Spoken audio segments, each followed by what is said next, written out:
Hello guys, once again welcome back to my channel Binta95 official र मेरो च्यानललाई like subscribe share गर्नु र कमेन्ट गर्नु नबिर्सनुस् होला। यसरी नै मायाहरु बर्साइरहन्छ होला। र आज चाहिँ हामी गएको थियौं है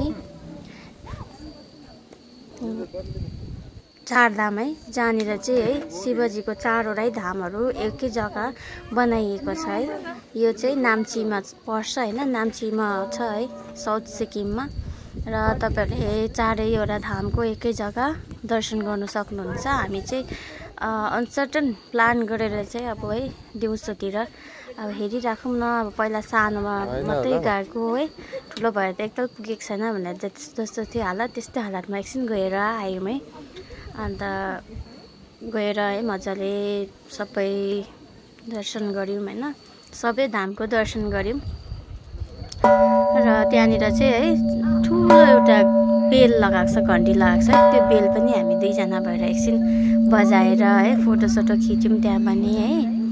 अन्त ऊ र म पनि निकै बादमा भेटेको नि, यस्तो हामी चाहिँ अब कलेज चाहिँ अब रुममेट्स थियौँ है, बादमा चाहिँ त्यतिकै छुटेर चाहिँ भेट भएको थिएन नि त। अब आफ्टर अ लङ इयर चाहिँ भेट भएर चाहिँ हामी चाहिँ अब साथी त्यहाँ घुम्न गयौँ है। र यहाँनिर चाहिँ तपाईहरुले है ट्रेडिसनल एटायर्सहरु पनि पाउँछ रेन्टमा।